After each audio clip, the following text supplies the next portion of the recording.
نماز پڑھو. اس کے بعد آدمی کی بھوک ہی ختم ہو جاتی ہے. زبردستی کوئی ٹھونسنا چاہے تو ڈھیٹ کا دنیا میں کوئی علاج نہیں ہے. لیکن اسلام نے جو طریقہ رکھا ہے وہ یہ رکھا ہے کہ چند نوالے کھانے کے بعد جماعت سے نماز اور پھر واپسی پہ بھوک ختم. سمجھ میں آ رہی ہے بات؟ یہ ہے عید الفطر. باقی تہوار کیا ہیں؟ عید الاضحیٰ، اس میں مٹھائیاں ہیں، بولو، لڈو ہیں. کتنی جلیبیاں کاٹنے کا اور پکانے کا اور جلیبیاں بانٹنے کا ہمیں عید الاضحیٰ کے دن حکم ہے؟ نہیں بھائی. گوشت کلو منہا، اللہ کہتے ہیں اس گوشت میں سے خود بھی کھاؤ. وَأَطْعِمُ الْبَائِسَ الْفَقِيرَ، اور غریبوں مسکینوں کو بھی لڈو کھلا کھلا کے شوگر کا مریض مت بناؤ، ان کو بھی کیا کھلاؤ؟ گوشت کھلاؤ. اور گوشت بھی چکن اور فش نہیں، نا یہ ڈاکٹروں کو کھلاؤ. کہتے ہیں کولیسٹرول ایکچولی، نا اللہ کہتے ہیں قربانی بقرعید والے دن عید جب مانوں گا گوشت بھی یا تو اونٹ کا، سارے ریڈ میٹ. نہیں آ رہی سمجھ میں بات؟ ہو سکتا ہے ڈاکٹر صاحب کو غصہ آ رہا ہو، لیکن ڈاکٹر صاحب چلنے دیں. ریڈ میٹ، اونٹ اور بھینسا بھی گائے میں داخل ہے، گائے اور بکرا بکری، دمبا دمبی بھیڑ، اس سے نیچے کا نہیں چلے گا. یہ ہمارا تہوار ہے جس میں اللہ ہمیں کیا کھلا رہے ہیں؟ Red meat. میں اکثر ایک بیان کرتا ہوں نا کہ اللہ تعالیٰ نے دمبے کے پیچھے جو چکی لگا دی ہے یہ اصل میں گھی کا ڈبہ ہے کہ جب جس دمبے کو ذبح کرو گے تو اسی ڈبے میں گھی ہے، الگ سے باہر سے مارکیٹ سے گھی خریدنے کی ضرورت نہیں ہے، اسی میں گوشت پکا کے کھانا. ہم نے کیا کیا؟ وہ چربی اٹھا کے پھینکی، اس کا صابن بنایا. فیکٹریوں میں کیا بن رہا ہے؟ صابن، جو سب سے قیمتی چیز تھی. اور اس گوشت کو ہم پکا رہے ہیں کوکنگ آئل میں. بیڑا غرق، ذائقے کا بھی بیڑا غرق، صحت کا بھی بیڑا غرق. کسی کو چربی سے نقصان ہو رہا ہے تو چربی کو برا بھلا مت کہے، وہ تو فزیکل ایکٹیویٹی نہیں ہے نا. وہ تو میرے بھائی آپ کچھ بھی کھاؤ گے مرو گے اگر ہلو گے نہیں. تو مسلمان کو اللہ ہلاتا ہے، ہلتا رہے، بھاگتا رہے، دوڑتا رہے. اور پھر کیا کھا؟ ٹماٹر نہیں، کیا کھا؟ دمبا کھا اور اس کی چربی کھا. لیکن پھر کام بھی وہ والے کر جو کوئی کام وہ والے نہیں کر رہا تو پھر جزائیں. دیکھو اللہ تعالیٰ نے یہودیوں کو سزا دی، قرآن میں آتا ہے حرمنا علیہم شحومہما، اللہ کہتے ہیں ہم نے یہودیوں کو گناہوں کی سزا میں ان پہ چربی کو حرام کر دیا. گناہوں کی سزا میں نعمتیں حرام ہوتی ہیں نا، کیا خیال ہے؟ اللہ یہ بھی کہہ سکتے تھے میں نے یہودیوں کو سزا دی اور کہا اب لڈو کے قریب مت جانا، اب کوئی مٹھائی مت کھانا. نا یہ کوئی سزا تھوڑی ہے. سزا یہ ہے کہ مٹھائی کھاؤ، سزا یہ ہے کہ اب تم لڈو کھاؤ. سزا دی جاتی ہے، اس میں نعمت چھینی جاتی ہے. کھانے پینے کی کتنی نعمتیں اللہ چھین سکتا تھا ان سے. کیا خیال ہے بھائی؟ یار دیکھو بچہ امتحان میں پاس نہیں ہو رہا، محنت نہیں کر رہا، ماں باپ کہتے ہیں نا بیٹا اب تمہیں سزا ملے گی، تمہیں ٹافی بند، چاکلیٹ بند، یہی کہتے ہیں نا، چاکلیٹ بند، اب لالی پاپ تمہیں نہیں ملے گا، اب پیزا تمہیں نہیں ملے گا. جو نعمت کی چیزیں جو بچہ جس کو نعمت سمجھتا ہے وہ بند کی جاتی ہے نا. اللہ تعالیٰ نے چاکلیٹیں بند نہیں کی، اللہ نے یہودیوں کو سزا دے کے کہا کہ چربی بند. دمبے کی چربی، گائے کی چربی، اونٹ کی چربی کیا ہے؟ بولو نا، بند. اس کا مطلب چربی میں کچھ تھا، کچھ تھا چربی میں. اب یہ مسلمان کھائیں گے تم نہیں کھاؤ گے. مسلمان نے کہا پتہ نہیں اللہ میاں نے کیوں کہہ دیا. مسلمان نے کہا ہم چربی سے صابن بنائیں گے اور کھائیں گے. وہ جو کمپنیوں کے، میں نام نہیں لے رہا، کمپنیاں کیس نہ کر دیں میرے اوپر، کمپنیوں کے کوکنگ آئل جو پتہ نہیں تیزاب سے دھوئے ہیں یا بلیچ سے دھوئے ہیں، جو ایسے چمکتے ہوئے. اور بچوں کی جو ہم نے نیچر بنا دی ان کو بھی اسمیل آ رہی ہے. اس دیسی مرغی سے کیا آ رہی ہے؟ اسمیل. گائے کے دودھ سے کیا آ رہی ہے؟ اسمیل آ رہی ہے. ڈیڈی مما یہ نہیں، دودھ وہ پینا ہے ڈبے کا. دودھ کون سا پیے گا؟ یہ ڈبے کا. آرگینک چیزوں سے ہی نفرت ڈال دی. تو میں بتا رہا تھا دوسرا تہوار اسلام کا کون سا ہے؟ بقرعید ہے. پہلا بقرعید ہے، دوسرا کیا ہے؟ نہیں پہلا تو وہ عید الفطر، دوسرا بقرعید. اس میں کیا کھلایا جا رہا ہے؟ گوشت. ویجیٹیرین تو وہ عید بنا ہی نہیں سکتا بھائی. پھر تیسرا اسلام کہتا ہے جب شادی کرو لوگوں کو غصہ آئے گا، کیا کر رہے ہو؟ پڑھائی کو فوکس کرو. کن شادی بیاہ کے چکر میں مفتی طارق مسعود کا بیان سن کے لگ گئے ہو تم. لیکن اللہ نے کہا کہ جب بھی نکاح ہوگا اپنے حبیب کی زبان سے کہلوایا اولم ولیمہ لازمی کرنا ہے. آئی بات سمجھ میں؟ کیونکہ اللہ کو خوشی ہوتی ہے کہ ایک بندے نے شادی کی ہے, اس لیے اپنے نبی کی زبان سے نکلوایا ولیمہ کرنا ہے. ولو بشاتن, وہاں بھی آپ کہہ سکتے تھے ولیمہ کرو, اگرچہ 6 لڈو کھلا دو, اگرچہ حلوہ پکا دو, تھوڑا سا پکا, نہ ولو بشاتن, ایک بکرا ہی کیوں نہ ہو. تو یہ شادی کو جو سیلیبریٹ کیا جاتا ہے اس میں بھی کیا گوشت, چکن بھی نہیں, بکرے کا. سمجھ میں آ رہی بات کہ نہیں آ رہی؟ چوتھا ایونٹ جس کو اسلام نے منانے کا حکم دیا ہے وہ ہے جب بچے کی پیدائش ہوتی ہے. یہ اسلامک ایونٹ ہے. یہ کون سے ایونٹ ہیں؟ اسلامک ایونٹ ہے جن میں اسلام نے کہا ہے کہ یہ کرو, ایسے مناؤ. بچہ پیدا ہو, ہم کہتے ہیں یار سنا ہے بڑے عرصے بعد اللہ نے اولاد دی ہے, مٹھائی ہو جائے. اس کا مطلب ہمیں ابھی تک اسلام سمجھ میں نہیں آیا.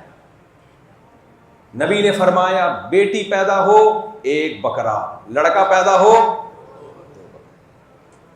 نہیں یار, اس کاش سمجھ جاتا تڑپ جاتا. لڑکی پیدا ہوئی ہے 1 بکرا یا گائے کا 1 حصہ یا 1 دمبا. لڑکا پیدا ہوا ہے گائے کے 2 حصے. یہاں بھی کیا ہے میٹ, اور وہ بھی کون سا؟ Red meat.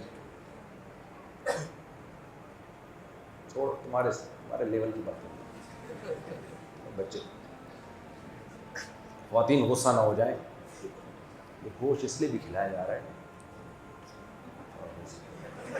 یہ ٹماٹر کھا کے نہیں ہوتی, یہ سبزی ویجیٹیرین کا کام بولو نہیں. یہ کھیرے اور ککڑی میں نہیں ہے, یہ کھیرے ککڑی کھا کے نہیں. خیر میں کدھر کو چلا گیا, تو بات کیا چل رہی تھی یار, وہ موضوع میں دائیں میں ہو گیا ہوں. نہیں وہ تو اسلامی تہوار کی بات تو ہو گئی تھی. یہ تو میں سیلیڈ رائتا چل رہا تھا نا. چلے چھوڑیں, بس خود ہی میں آ جاتا ہوں اصل ٹاپک کی طرف. تو میں یہ کہہ رہا تھا, ہم دیکھو ہماری خوراکیں دیکھو, کھا کھا کے موٹے ہوئے جا رہے ہیں, پھیلے جا رہے ہیں. یہ ہمارا مذہب ہے. یہ تو بھائی یہود و نصارہ کا تھا. نبی صلی اللہ علیہ وسلم کی بخاری کی حدیث ہے, ادھر توجہ. آپ صلی اللہ علیہ وسلم نے فرمایا, بخاری کی حدیث کا مفہوم اپنے الفاظ میں بیان کر رہا ہوں, کہ خیر القرون قرنی, سب سے بہتر میرا زمانہ, پھر اس کے بعد والا زمانہ. پھر آپ نے فرمایا اس کے بعد امت میں فساد آئے گا, اور فساد میں 2 چیزوں کو آپ نے ہائی لائٹ کیا. 2 خرابیاں اس امت میں آئیں گی. نمبر 1 جھوٹ, نمبر 2 موٹاپا. میں سمجھا پا رہا ہوں؟ کیا 2 خرابی آئیں گی؟ جھوٹ, نمبر 2 موٹاپا. جھوٹ کے فسادات سب کو پتہ ہے. آپ نے موٹاپے کو کیوں ہائی لائٹ کیا؟ وہ موٹاپا جو نیچرل نہ ہو, یہ ذہن میں رکھنا. قدرتی طور پر ایسے حاجی عبد الوہاب صاحب کتنے بڑے اللہ والے بزرگ تھے, کوئی ان کی صحبت میں رہا ہے تو ان کو پتہ ہے 2 نوالے بمشکل کھاتے تھے وہ, تو وہ نیچرلی ہے, وہ تو صحابہ میں بھی تھے. اصل موٹاپے کی بات نہیں ہو رہی, اصل ہو رہی ہے زیادہ کھانے کی. کوئی پتلا ہو کے پھوڑ دیتا ہے دیگیں, تو وہ اپنے پتلے ہونے پہ فخر نہ کرے. اصل بات کیا ہے؟ زیادہ کھانا کیوں برا ہے؟ ابھی میں اس کی طرف آتا ہوں. اتنا میں کھانے کو کیوں فوکس کر رہا ہوں؟ آپ بولو گے یار آتے ہی کھانے پینے پہ شروع کر دیا, لڈو اور گوشت اور کیا. ہم تو اسلامی بیان سننے کے لیے آئے تھے. تو میں آ رہا ہوں ابھی اس کی طرف, آپ ذرا صبر کریں. ہر ایک کا اپنا اسٹائل ہوتا ہے نا بات کرنے کا. تو نبی صلی اللہ علیہ وسلم کی خدمت میں ایک کافر آیا. کون؟ توجہ ہے نا, کافر. بھوک لگ رہی تھی, آپ نے اس کو دودھ کا پیالہ پیش کیا, 1 پیالہ پی گیا. آپ نے کہا اور, اس نے کہا اور. دوسرا پیالہ پیش کیا, وہ. تیسرا پیالہ پیش کیا, چوتھا پیالہ پیش کیا, پانچواں وہ بھی, چھٹا وہ بھی, ساتواں, آٹھواں کا بس. اس نے کہا بس شبیعت سیر ہو گیا, پیٹ بھر گیا میرا, اور نہیں چاہیے. اللہ نے اس کو اسلام کی توفیق دی. اس کے بعد اس نے اسلام قبول کیا, نبی کی برحق ہونے کی گواہی دی. اگلے دن دوبارہ آیا, اسی ٹائم پہ بھوک لگ رہی تھی, آپ نے دودھ کا پیالہ پیش کیا, پی گیا. دوبارہ پیش کیا, نہیں. اس نے کہا پیٹ بھر گیا. بہت مشکل ہے سر, انگلش میں سمجھائیں ڈاکٹر صاحب. نہیں پیا اس نے کہا پیٹ بھر گیا. حالانکہ کسی ڈاکٹر نے نہیں اس کو بتایا تھا کہ ایک سے بھی بھر جاتا ہے. نبی کی کوئی حدیث بھی نہیں سنی تھی کہ زیادہ نہیں کھانا چاہیے, یہ بھی نہیں تھا. بس ایک پیا, اس نے کہا بس بہت ہے. اس وقت آپ نے فرمایا الکافر یأکل فی سبعۃ امعاء. دیکھو کل یہ کافر تھا تو فرمایا کافر 7 آنتیں بھرتا ہے اور مومن 1 آنت بھرتا ہے. یہ جو آج کل انگریز کم کھا رہے ہیں تو ڈاکٹروں کی موٹیویشن کی وجہ سے, تو ڈاکٹر نے بتایا کم کھانا صحت کے لیے اچھا ہے اور یہ وغیرہ وغیرہ اس طرح کی. ورنہ اگر ڈاکٹر کہیں نا زیادہ کھاؤ تو یہ جائیدادیں کھا جائیں. افریقہ کا گولڈ کھا گئے, ان کا پیٹ نہیں بھر رہا. کیا کیا نہیں کھا گئے, پوری دنیا کا خون چوس لیا. تو ایک صاحب نے, بچے نے مجھے پرچی لکھ کے دی کہ مفتی صاحب آپ نے کہا تھا کہ سب کچھ کھانا چاہیے, تو میرے چاچا میرے ابا کی جائیداد کھا گئے. آپ کے بیان کا ریفرنس دے رہے ہیں, مفتی صاحب نے کہا سب کچھ کھاؤ. تو کیوں ان صحابی نے, جب وہ صحابی بنے تو خود بخود ان کی خوراک کم کیوں ہو گئی آٹومیٹیکلی؟ پتہ ہے کیوں کم ہو گئی؟ اسلام لانے کے بعد ان کو احساس ہوا کہ ہمارا ہدف کچھ اور ہے, اور اس ہدف میں بھرا ہوا پیٹ رکاوٹ بنتا ہے. یہ خود بخود آٹومیٹیکلی ان کو سمجھ. ایک مثال سے بات سمجھاتا ہوں. آپ کا ہدف یہ تھا, آپ کو کسی نے کام دیا کہ تم نے یہاں سے وہاں تک دوڑ کے جانا ہے.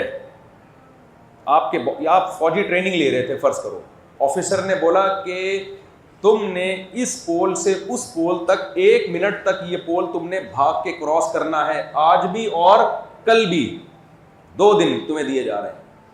پہلے دن آپ نے 4 پراٹھے پھوڑے کہ جسم میں طاقت آئے گی اور میں یہاں سے لے کے وہاں تک 1 منٹ میں دوڑوں گا. دوڑ لو گے. جب وہ پراٹھے پھوڑو گے, حلوے مانڈے پھوڑو گے, آپ کو نیند آئے گی اور آپ ہونے لگو گے ٹن, سست.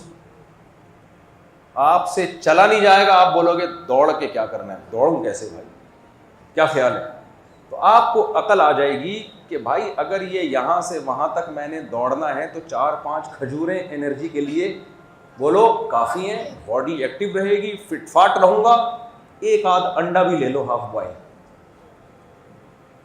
خود بخود کھوپڑی کام کرے گی کہ نہیں کرے گی کہ یار اس میں اس بھرا ہوا پیٹ, بھرے ہوئے پیٹ سے یہ کام نہیں ہو سکتا. کیا خیال ہے؟ تو اتنا کھا لو جتنا دوڑنے میں مدد دے. نہیں کھاؤں گا تو بھی نہیں, گلوکوز شوگر کم ہو جائے گی. اتنا کھا لو کہ یہاں سے وہاں تک تگڑ دوڑ سکوں میں. ایک پاگل نے کتاب لکھی 400 صفحوں کی, لوگ بڑی مارکیٹ میں بکی نا وہ کتاب کی, یار پاگل ہو کے کتاب لکھ دی, ایسے لاکھوں میں اس کے ایڈیشن چھائے ہوئے. جب لوگوں نے کتاب کھولی تو پہلے صفحے پہ لکھا تھا گھوڑا کیسے دوڑتا ہے, آگے لکھا تھا تگڑ 400 صفحوں پہ یہ لکھا ہوا ہے. جب بھی میں تگڑ بولتا ہوں مجھے یہ کتاب یاد آ جاتی ہے.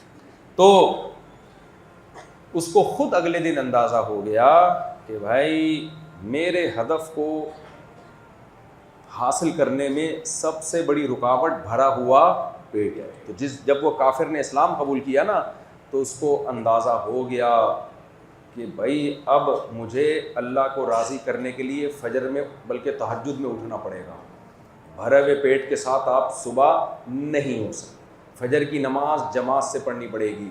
ہم رات کو 1 یا 2 بجے جو شادیوں میں کھانا کھا کے سوتے ہیں, پولیس بھی ہمیں فجر میں نہیں اٹھا سکتی. سمجھ آئی؟ ہمیں اب فرشتہ ہی آ کے اٹھائے گا اور پبلک کندھے پہ اٹھا کے قبر میں پہنچائے گی.